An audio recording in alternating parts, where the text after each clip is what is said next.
आपके अपने YouTube channel mathematics solution पर आप सभी लोगों का हार्दिक स्वागत है। फिफ्थ सेमेस्टर के लिए हमें टॉपिक लेके आए हैं कम्यूटेटर सबग्रुप। कम्यूटेटर सबग्रुप है क्या? यहाँ यह है कि G यदि एक ग्रुप है और A और B G के एलिमेंट हैं, याद रखिए, let G be a group and A and B belongs to G, यानी G एक ग्रुप है और A B उसका एलिमेंट है। The element A B A inverse B inverse, यह जो एलिमेंट है ये क्या है? Is called the commutator of the ordered pair A B. A B के लिए यह क्या कहलाएगा? ऑर्डर्ड पेयर कहलाएगा। ठीक है, याद रखिएगा, यह एलिमेंट क्या कहलाएगा कि ये कहलाएगा आपके लिए, ये जो ऑर्डर्ड पेयर ए बी है इसके लिए क्या कहलाएगा? कम्यूटेटर कहलाएगा। ठीक है ना? तो आगे इसके बाद कह रहा है कि यू जो है इसी टाइप की जितने एलिमेंट्स हैं उनसे मिलके बना हुआ एक सेट है। यू क्या है? इस टाइप के जितने एलिमेंट्स हैं, जैसे ए बी लिए हैं तो A B A inverse B inverse है, सी डी ले लेंगे तो C D C inverse D inverse होगा। तो जितने एलिमेंट्स यहां इस टाइप के बने होंगे, इस टाइप के, उन सब से मिलकर बना हुआ जो सेट है वो क्या है? यू है। ठीक, कह रहा है कि G dash is the subgroup of G. G dash क्या है? वो सबग्रुप है किसका? जी का। अब किससे जनरेट हुआ है? Generated by U, generated by U. Then G dash is called the commutator subgroup of G. बहुत सिंपल सी बात है कि यह जी डैश क्या कहलाएगा? जी डैश जो है वो कम्यूटेटर सबग्रुप कहलाएगा जी के लिए। ये चीज आप जानते रहिए। जहां जी डैश किससे जनरेट हुआ है? यू से जनरेट हुआ है। यू से जनरेट होने का मतलब यू के एलिमेंट से जनरेट हुआ है। ठीक है, कि यह जो जी डैश है वो यू क्या है? हमने बताया कि यू जो है वो कम्यूटेटर है। यू के जो एलिमेंट्स हैं क्या है? कम्यूटेटर है। ऑर्डर्ड पेयर ए बी के लिए, ए बी जहां जी के एलिमेंट है, यानी जी के लिए जो भी ऑर्डर्ड पेयर बनेगा उसका जो कम्यूटेटर होगा, उनसे मिलके जो ग्रुप बनेगा, उनसे मिलके जो सेट बनेगा वो क्या है? यू है। ठीक, तो यह आपके लिए कम्यूटेटर सबग्रुप रहा। कम्यूटेटर सबग्रुप की एक जो खासियत है वो ये है कि the commutator subgroup G dash of G is the smallest subgroup of G. ये जी का स्मॉलेस्ट सबग्रुप होता है containing the set of all commutator in G. ठीक है, ये चीज आप याद रखिएगा। ये 2 नंबर पे कभी कभार ये लाइन जो है पूछा जाती है। बस इतना ही दिमाग में रहे कि जी डैश क्या है, वो आपके लिए कम्यूटेटर सबग्रुप है जो कि क्या होगा? स्मॉलेस्ट सबग्रुप होता है जी के लिए। ठीक है, containing the set of all commutators in G. ठीक है, जहां जी के अंदर जो है जितने होंगे सब क्या होंगे? कम्यूटेटर्स होंगे। ठीक, अब यहां पे याद रखिए एक थ्योरम है, बहुत बेसिक थ्योरम है और पूछा भी जाता है अक्सर। ठीक है, ये आपके लिए, ये तो मान लीजिए 2 नंबर का क्वेश्चन है। ठीक, सेक्शन ए का क्वेश्चन है। यहां याद रखिए, करा कि let G dash be the commutator subgroup of group G. G dash क्या है? कम्यूटेटर सबग्रुप है। किसके लिए? जी के लिए। करा है तो ये प्रूफ करिए कि जी क्या होगा? अबेलियन होगा। जी क्या होगा? अबेलियन होगा। कब? If and only if G dash equal to E. यानी अगर आपके लिए जी डैश के पास केवल एक एलिमेंट हो ई, तो उसी समय क्या होगा? जी आपके लिए अबेलियन होगा। ठीक है, where E is the identity element of G. उसको बहुत उस पर बहस करने की जरूरत नहीं हो, आप समझते हैं। ठीक है, यानी जी डैश में, जी डैश क्या है? सब लोग फिर से क्लियर हो लो, जी डैश क्या है? Commutator subgroup of G. ये जो कम्यूटेटर सबग्रुप ऑफ जी है, यदि इसमें एक ही एलिमेंट हो तो उस स्थिति में जी क्या कहलाएगा? अबेलियन कहलाएगा। इफ एंड ओनली इफ लगा हुआ है, इसका मतलब कि दोनों साइड से हमको प्रूव करना है, नेसेसरी कंडीशन और सफिशिएंट कंडीशन। ठीक है, तो हमने क्या कहा कि let G be any group and U equal to this thing, A B A inverse B inverse, A B belongs to G. ठीक, अब क्या है, if G dash is the commutators subgroup of G, then G dash is the subgroup of G generated by U, that is G dash is smallest subgroup of ji containing you.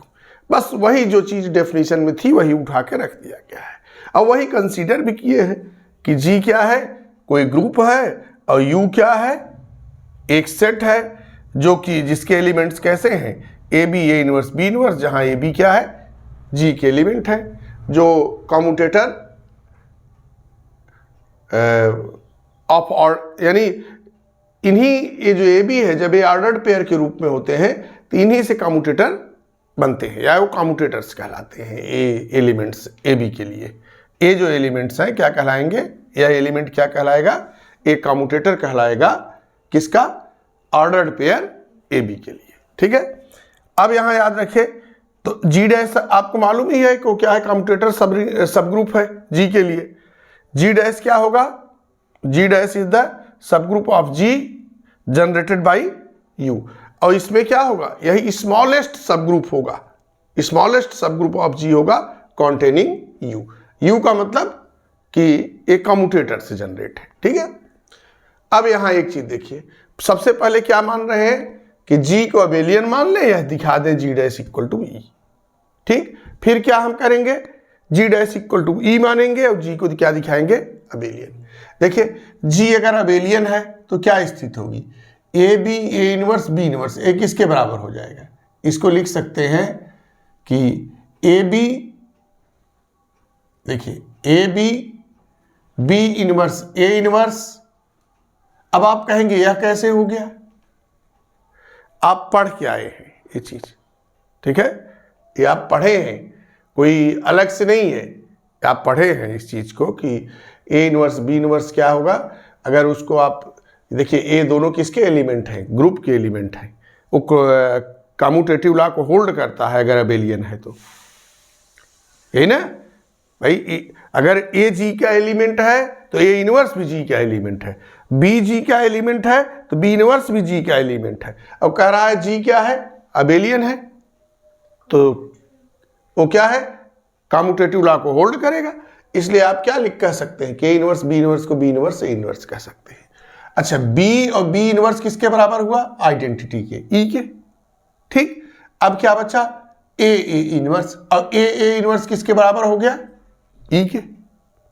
यानी यह जो element है एक किसके equal हो गया, ई के equal हो गया। यहां देखिए 10 U consist of only one element that is E, इसका मतलब हो गया, देखिए यू में कौन कौन से एलिमेंट है, यहां आप देखे हैं यह एलिमेंट है, और यह किसके बराबर हो रहा है, ई के। इसका मतलब है कि यू में केवल एक ही एलिमेंट है, और वह कौन है, ई है। ठीक है, तो यहां आप क्या कह सकते हैं, consequently G dash equal to E. ठीक है भाई, इसमें जब एक ही एलिमेंट होगा इसी से जनरेट होगा। ठीक, अब जनरेट होगा तो कौन सा एलिमेंट बनेगा, वही बनेगा बार बार। ठीक, तो consequently G dash equal to E, और यही हमको प्रूफ करना था। ठीक, अब आ जाइए इसका उल्टा, conversely let G dash equal to E. हम क्या मान लिए, G dash equal to E. अब देखिए let A B belongs to G, then A B A inverse B inverse belongs to U. Consequently अब देखिए अगर ये किसका एलिमेंट है, यू का एलिमेंट है, ठीक है, तो यह किसका एलिमेंट होगा, जी डैश का भी एलिमेंट होगा। ठीक, अब यहां याद रखिए, लेकिन यहां से क्या है कि जी डैश में केवल कौन सा एलिमेंट है, ई। तो इसका मतलब हो गया कि यह एलिमेंट किसके बराबर हो गया, ई के बराबर हो गया। अब देखिए इसको क्या कह सकते हैं, यह हो गया ए बी, और यह ए इनवर्स बी इनवर्स किसके बराबर होगा, बी ए इनवर्स के। आप पढ़ के आए हैं ये चीज कि ए बी का whole inverse equal to B inverse A inverse. ठीक है, तो ए हो गया बी ए का होल का इनवर्स। अब याद रखिए यदि हम दोनों साइड से, राइट साइड से, दोनों इक्वल के दोनों तरफ हम क्या ले लें, बी ए इनवर्स का इनवर्स, तो यहां तो ई इसके साथ एडजस्ट हो जाएगा, लेकिन इसको क्या करेगा वो एलिमेंट, जब ऑपरेशन में आएगा तो इसको भी आइडेंटिटी बना देगा, यही तो यह हो जाएगा आपके लिए क्या, A B equal to B A inverse का इनवर्स। आप ये पढ़ के आए हैं कि ए इनवर्स का इनवर्स किसके बराबर होता है, ए के, तो यह किसके बराबर हो जाएगा, बी ए के। अब देखिए ए बी बराबर किसके हो गया, बी ए के, यही ना। अब देखिए जब ए बी बराबर बी ए हो गया, इसका मतलब क्या है कि ये कम्यूटेटिव लॉ को होल्ड कर रहा है, और जब कम्यूटेटिव लॉ को होल्ड कर रहा है, जी के एलिमेंट क्या है, कम्यूटेटिव लॉ को होल्ड कर रहे हैं, इसका मतलब क्या हो गए कि वे अबेलियन है। जी एक ग्रुप है, ये ऑलरेडी बताया जा रहा है, लेकिन ये नहीं कहा जा रहा है कि जी अबेलियन है। तो यहां जब वो कम्यूटेटिव लॉ को होल्ड कर लिया तो जी क्या हो गया, अबेलियन हो गया। ठीक है, यहां ये चीज सबसे पहले क्लियर है आपके लिए कि यह जो ए बी है, ए और बी दोनों एलिमेंट ये किसके हैं, जी के हैं। ये चाहे जहां टहले, चाहे जी डैश में हो, चाहे यू में हो, चाहे जहां हो, लेकिन एक सबसे पहले कहां है, जी में। ठीक, तो यहां से क्या हो गया, जी आपके लिए अबेलियन हो गया। तो देखिए जब हम ये चीज मान के चले कि जी अबेलियन है, तब हमने ये दिखाया कि जी डैश बराबर ई है। जब हम ये लेके चले कि जी डैश बराबर ई, तो हमने क्या दिखाया कि जी अबेलियन है। ठीक, यही आपके लिए कम्यूटेटर सब ग्रुप पे यह थ्योरम था, इंपॉर्टेंट थ्योरम था। और इसके बाद अगले लेक्चर पे हो सकता है 1-2 लेक्चर और इस यूनिट में बचा हो, नहीं तो ये समाप्त हो जाएगा। आपसे वही हमारा रिक्वेस्ट है, दरख्वास्त है कि आप चैनल को सब्सक्राइब करते रहिए, लाइक करते रहिए, कमेंट करते रहिए, शेयर करते रहिए। धन्यवाद।